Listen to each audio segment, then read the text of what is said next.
Thank you very much for having invited me to this conference. And I would like to say that an alternative title for this short paper would be, what is Aramean on some 9th century BC carved artworks from North Syria? I mean, ethnicity has always been a very elusive aporia, an insoluble problem in archaeology. For example, in the 1960s, well, with the advent of processualism, the notion that ethnicity could be equated with the spread of material culture, pots and peoples, for instance, what became suddenly quite unfashionable for obvious reasons, to say the least. The corollary of this idea, which posited that the diffusion of objects across space and time reflected that of ethnic groups, also, of course, became unfashionable as well. So groups were systematically previously in the pre-World War II era perceived as the reflection of people stamping out cultures. The material culture of groups were seen as the reflection of conquerors stamping out local cultures of subjected populations and replacing it with their own. So, for example, I will very briefly quote the example of Max Mallowan, whom you might know, the husband of Agatha Christie, who said, for instance, that in this area of northeastern Syria, in the center of the dark green space on the map here, you had this pottery called Khabur pottery in 1900 BC, which was equated with the Hurrians. Then you had later on a historian, more with the subject I'm going to talk about now, a Frenchman called André Dupont-Sommer, who wrote a book on the Arameans and who stated that these were simply invaders spreading both their language, their culture, and their religious and their political and religious beliefs from the desert areas of Syria and Arabia into the Saône, i.e. into Mesopotamia and North Syria. This man, Dupont-Sommer, was a historian, and in his mind, tribal, linguistic, and ethnic identity were conflated. He was not an archaeologist, so he couldn't highlight the fact that these notions could be translated into material culture. So the period, of course, I'm going to talk about is actually quite brief. It's the Iron Age 2A, which is traditionally dated from 900 to 750 BC. The area is that of North Syria, again, on the left part of the darker green shaded area on the map here of slide 1. These were times 900 to 750 BC, renewed Assyrian expansion towards the west. In 855 BC, this expansion culminates with the arrival and conquest of the banks of the Euphrates by the Assyrians. Later on, 12 years later, 843 BC, Shalmaneser III stalemates with a coalition of North and South Syrian kings, with kings of the Levant, at a famous battle called the Battle of Karkar. I have to mention the fact that the Assyrians do not claim to conquer this area of North Syria for the first time, because they had, in the late Bronze Age, they had created a string of forts along the Euphrates, a string of forts with material evidence, archaeological evidence in the form of pottery that was revealed in the excavations of the years 2000, before the current Syrian conflict of 2011. What also Assyrian sources, actually written sources, refer to in Shalmaneser's annals is that the area of the Euphrates and this area of northern Syria I'm speaking about was actually held by the Assyrians. A place called Petru, notably on the Euphrates, was held by the Assyrians until the reign of a king called Ashur-Rabi II around 950 BC. So this century and a half of Assyrian domination of North Syria, from the Taurus Mountains, from the Khabur, which is a tributary of the Euphrates, right to the to inland Syria, the area of Aleppo, was called Khati by the Assyrians. Khati is a generic term that encompasses a series of city-states and territorial polities whose languages and cultural expressions were primarily the result of second millennium Hittite imperial presence and expansion. The basic fabric of Khati, as acknowledged by the Assyrians, was essentially Luvian. Luvian is an Indo-European language written in syllabic hieroglyphs that was increasingly used by the Hittites as from the early 12th century, late 13th century BC. And it's an ethnically loaded term, but it has to be seen more than anything as a marker of urban identity and civilization during the Dark Ages. Okay, so a marker in particular of states like Carchemish, which you can see on the map. It's in very small. Markash, Marash, and Hamat, a further south, and another Marrakesh being the capital of a Luvian state called Gurgum. This implies that, in fact, the Arameans I'm talking about were relative latecomers into this geographical area, though they are mentioned by Middle Assyrian kings, late Middle Assyrian kings, especially Tiglath-Pileser I, around the area of Palmyra in the Syrian steppe. So, I mean, there is evidence to say that they are from Syria, but from the margins of urbanized cultures. I mean, but they're not just coming out of the blue from the desert all of a sudden with their material culture, their language, and their beliefs. One thing I'd like to highlight is, despite calling all these despite calling this area Khati, despite calling these states generally Luvian, in fact, even before the onset of the Arameans, they are of quite mixed ethnic composition. I'll mention, for example, Hamat, which initially around 850 BC is a Luvian state, but with a strong Aramaic component that conquers power around the turn of the 9th to the 8th century with the advent of a king called Zakur. I could say the same, for example, for another state here along the Mediterranean coast called Patina or Padasatini, whose king is shown actually here on this slide to the right, saluting the storm god. This is quite a recent discovery, just before the war. It started in 1997, well, recent, with the excavation of the temple of the storm god of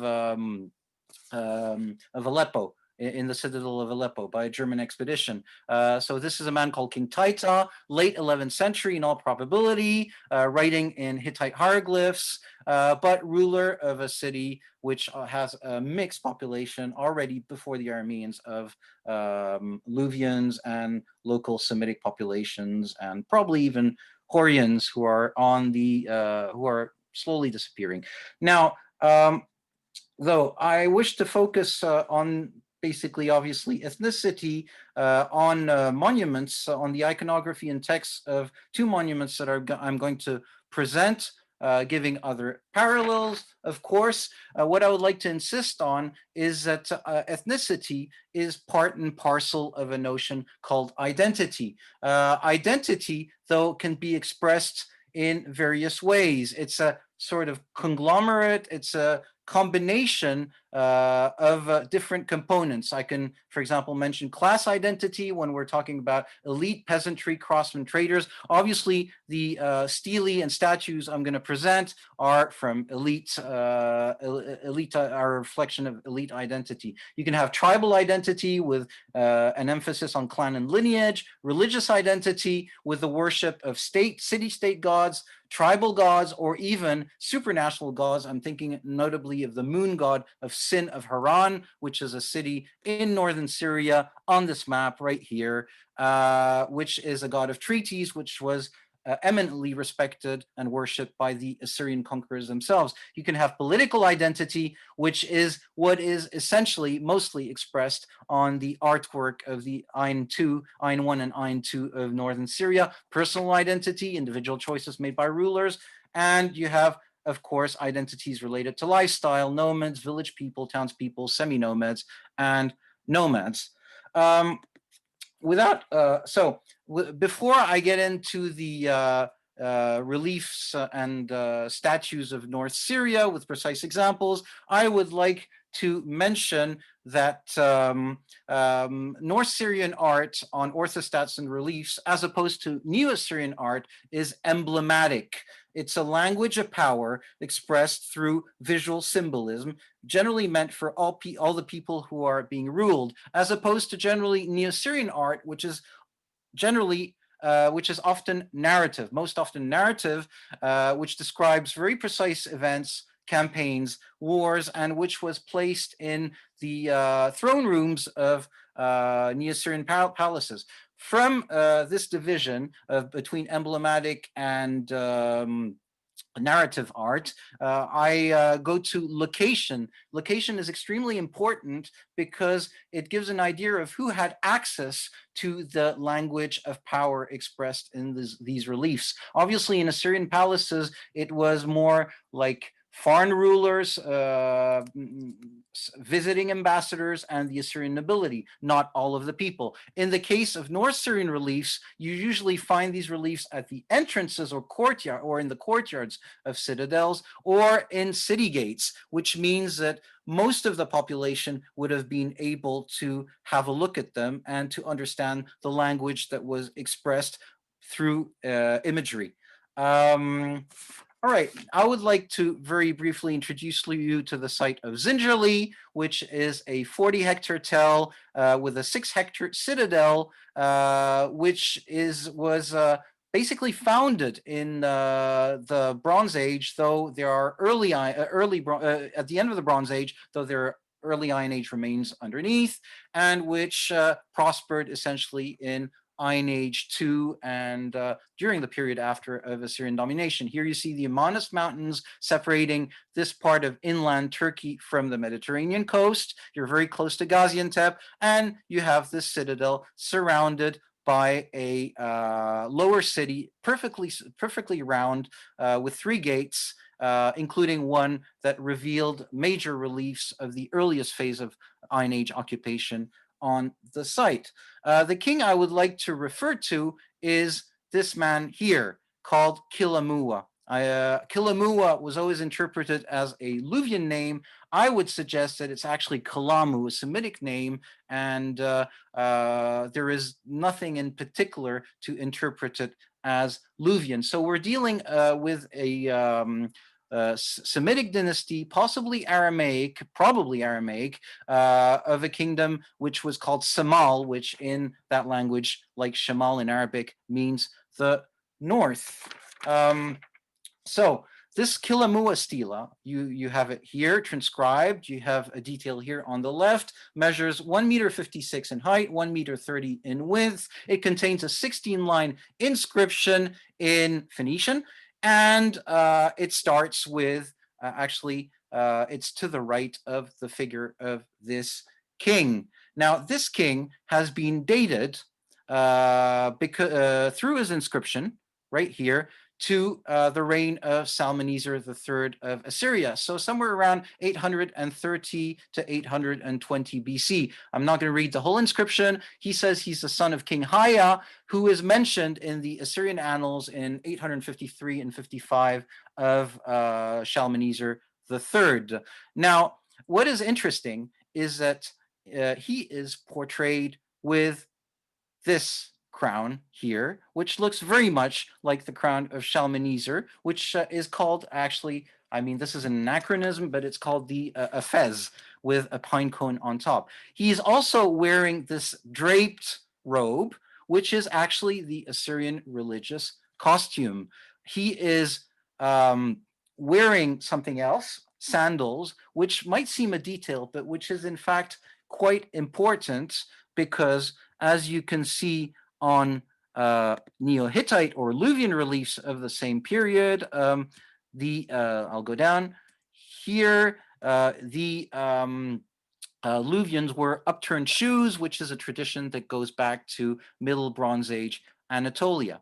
Now, what is very interesting too is that this king, Kilamua, is pointing to a series of symbols, something which is not local at all. Among these symbols, I'll mention the disk of the sun god Shamash.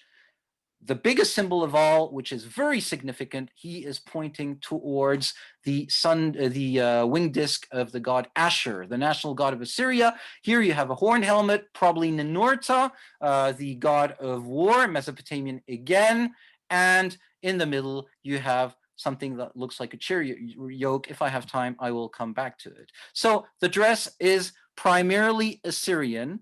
The inscription is in Phoenician, which was interpreted by an archaeologist called Brian Brown from Berkeley as a sign that he wanted to adopt a neutral language for internal reasons. I don't believe that. He was, in his inscription, he's mentioning hiring the king of Assyria against his neighbors, the Danuna on the Mediterranean coast. And these Danuna are heavily interacting with Phoenician merchants who are actually settling there, who actually, and Phoenician is adopted by local rulers in this kingdom of the Danuna called Kwe, as well as Luvian hieroglyphics.